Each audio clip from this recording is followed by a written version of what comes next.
Robert Henderson had spent his whole life in this peaceful farm town where everybody knew each other and nothing exciting ever happened. But recently, things had started to change. Weird noises came from the forest during the night. Strange lights blinked in the dark, showing up and disappearing without any explanation. Robert wasn't alone in noticing these things. Quiet talks at the local store showed that other people were seeing the same disturbing events. The town that had always felt secure and normal suddenly felt different, filled with a tension that made people lock their doors sooner and look worriedly at the sky. None of them knew that their peaceful small town was going to become the focus of one of the most puzzling mysteries in America's history. On Friday, August 8th, Robert contacted the town office at 7:13 p.m. to tell them about something odd he spotted in the sky. A strange, completely black, frightening hole in the middle of the sky over the town. Nothing was leaving it, and nothing was entering it, as if it were a tear in the sky itself, different from anything anyone had ever witnessed before. But since the report was so unusual, the office worker didn't trust Robert at all. He figured the person calling was drunk or making a prank call. "Sir, I need you to hear me out," Robert begged over the phone. "There's something awful in the sky over our town. It looks like a black hole, but it's just floating there." The office worker let out a tired breath. "Listen, if you're dealing with some kind of emergency, I can assist you, but I can't spend time on joke calls." Many emergency calls started pouring in. Just a few minutes later, dozens of calls began overwhelming the office worker from other Millfield people, all describing the same weird thing that Robert had mentioned, that big, dark, scary black opening in the town sky. As more reports arrived, the worker started to understand that Robert's call wasn't from someone who was drunk. It became obvious that some kind of emergency was taking place, but he didn't know how to react or assist them. When the news reached the other office staff, they went outside to look for themselves. Sure enough, when they stepped outside, they saw the strange opening in the sky with their own eyes and realized that the situation was far more than what they could deal with. After all, they were just a small office in a small town with around 700 people. At this moment, they chose to reach out to the nearby town of Brookton. Brookton was larger than Millfield and had its own police department. They began calling them, explaining the reports they had gotten and how they had seen it personally, proving that the strange sight was actually in the sky. However, the issue was that Brookton's town leaders and police weren't convinced by what they were hearing. The gap between Millfield and Brookton wasn't very big, and when they looked at the sky from where they were, they didn't see anything above Millfield. As the reports kept coming and Millfield's officials continued to stick to their story, the Brookton police started to take the situation seriously. They chose to send one of their patrol officers to see what this strange talk was about. That officer was David Sullivan. The following morning, at exactly 7:54 a.m., David left the Brookton police station and drove toward the only road linking Millfield to the nearby towns. It was a road everyone in Brookton knew well, and they had traveled on it many times before. But what took place that day was very strange. David drove for a long time and started to feel that the trip was lasting much longer than it should. Every time he looked around to see if he had gotten there, he found himself still on the highway, until suddenly he found himself back in Brookton again. How did that occur? He had no idea. The road from Brookton to Millfield was a straight road with no side roads, turns, or other routes. It didn't make sense for anyone to get lost on such a road, even if they didn't know it well. David blamed himself for not focusing, got back on the road, and began the trip again. But time went by, and he ended up back in Brookton for a third time. At that moment, David was sure something was wrong. David went back to the police station and right away reported what had occurred to him. Based on his strange report, a group of 7 police cars left at 9:15 a.m., traveling from Brookton to Millfield. But after they got on the road, the same thing occurred to all 7 cars that had happened to David when he was alone. All 7 cars found themselves back in Brookton again. While this was going on, the calls from the troubled town didn't stop. In fact, they became more unusual with each caller. All the calls were saying that the strange black opening in the sky was getting much bigger and much darker than before. But since the police couldn't get to the town in any way, there was nothing they could do except tell people to stay in their homes and not go outside until the police could figure out how to handle this emergency. Of course, they didn't tell the residents that they couldn't even get to the town, so they wouldn't make them more frightened. The police officers came together and looked at maps to see if there was any other road to Millfield they could use, but sadly, there was only this one road. In other words, the only road going to Millfield was no longer going there. Later that same day, at 8:17 p.m., Brookton police got a call from a woman living in Millfield named Margaret Wilson. She said that her neighbors, Mr. and Mrs. Cooper, and their children, Thomas and Sarah, were missing and couldn't be found anywhere in the whole town. The Cooper family, according to Margaret, had been very frightened by what they saw in the sky and tried to leave the town completely in their car. But after they left their house and started driving, no one saw their car again, and no one saw them leaving the town. "Officer, you have to help us." Margaret's voice shook through the phone. The Cooper family just disappeared. They were so scared of that thing in the sky, they tried to drive out of town, but they never made it past the town edges.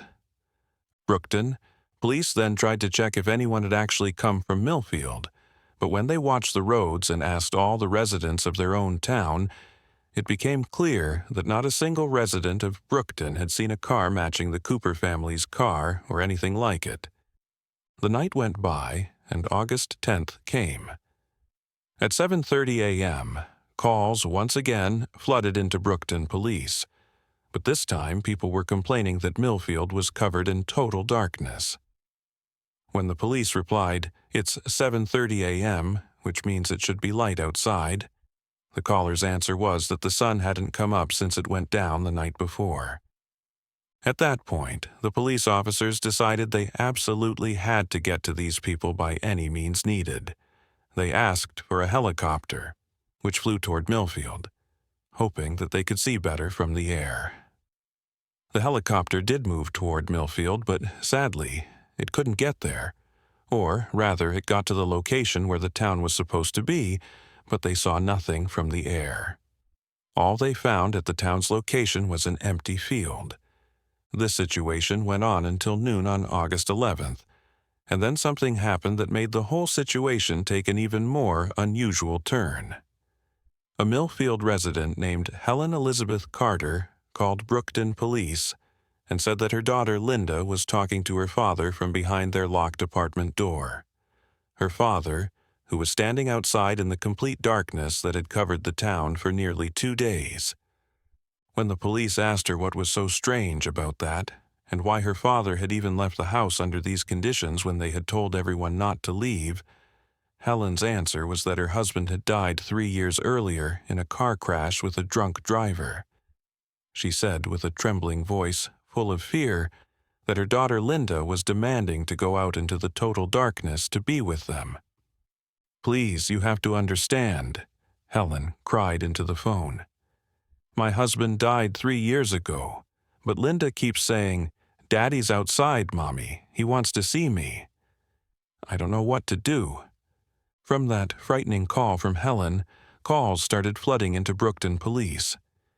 329 calls, all describing similar incidents with their young children, involving people who had been dead for years or strange people they didn't know.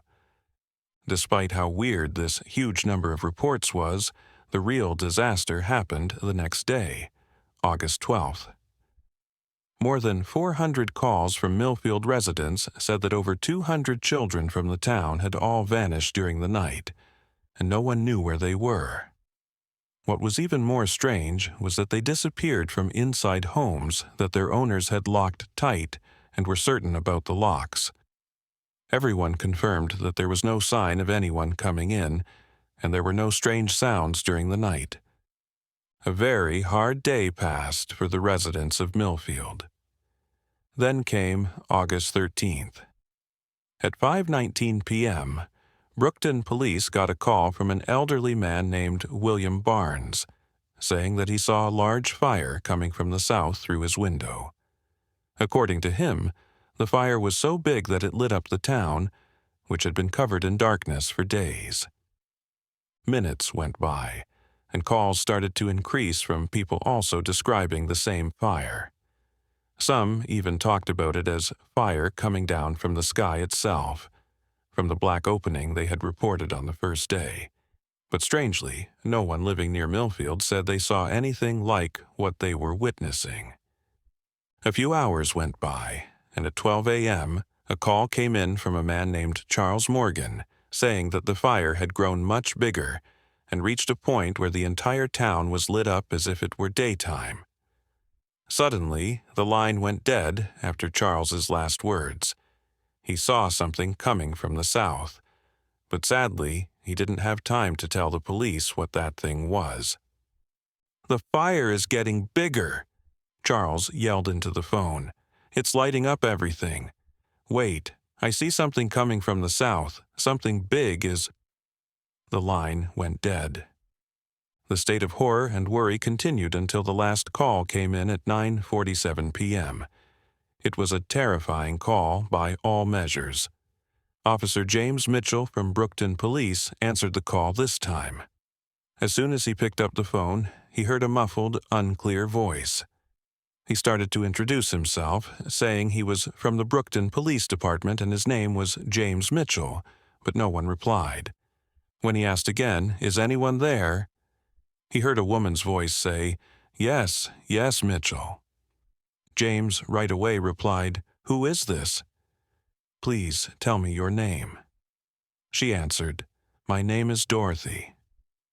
Dorothy Adams." At that point, James thought that her son had died in the fire that people were reporting. While he was trying to calm her, she cut him off and said, "My son died last year. I saw him yesterday. I warned him and told him to be careful of cars when he was riding his bike, but he wouldn't listen." "Ma'am, I need you to calm down and explain exactly what's happening," James said carefully. Dorothy replied frantically, "Don't you hear what I'm telling you? I'm telling you they came back. They all came back. All those who died and disappeared came back yesterday, and they're looking for us. My son spoke to me and cried at me, saying, 'Mommy, I'm fine. Where are you? I want to see you.'" James couldn't understand anything being said. Suddenly, she went quiet and didn't keep speaking. James, in complete shock, asked her, "Are you in a safe place?" She told him, "I'm hiding like everyone else. We're all hiding. We all saw them coming from the fields, but some people opened their doors for them. They opened them after seeing their missing loved ones and—" James started to hear screams coming from far away.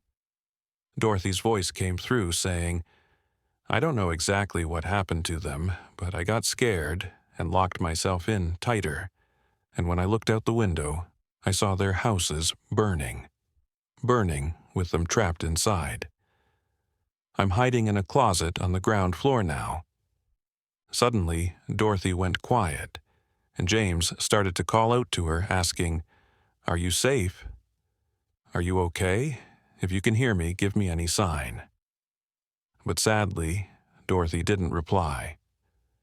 Suddenly, he heard the sound of glass breaking and Dorothy's voice crying out, "Help me!" Something came into the house. James told her, "Stay as quiet as you can. Don't make any sound." Suddenly, he heard the voice of a child coming from far away, saying, "Mommy, I'm here." And after seconds, he heard footsteps coming from far away and a child calling, "Mommy, are you hiding from me? Where are you?" and Dorothy's breathing got louder from fear. James tried to comfort her, saying, "Don't worry, he'll leave." But the sound of footsteps kept getting clearer and closer to the phone. Suddenly, laughter and a child saying, "Got you, Mommy." Dorothy started to scream, and there was loud noise on the phone line. Then the call ended. The final earthquake and total disappearance. This frightening call was the last one received from Millfield by Brookton police. After that, the police kept trying to reach anyone there, but in the early morning of August 17th, the state of Kansas detected a violent earthquake measuring 7.9 on the Richter scale that hit the area where the town was located. The U.S. Geological Survey said that the earthquake center was directly under Millfield. Of course, an earthquake of this size didn't just affect Millfield but all the nearby towns, including Brookton. So, security forces from Brookton went out for the second time toward Millfield, but this time it wasn't like every other time. The road didn't end with them back in Brookton as it had before. This time, they actually got to Millfield, or the site of Millfield. And what they found there was a surprise by all measures. Police found Millfield had completely vanished. No buildings, residents, or traces remained. Only a glowing crack, 900 by 450 meters wide, was left. After 12 days of useless searching, they gave up their efforts. A second earthquake struck, and the crack also disappeared. Police agreed never to speak of it again.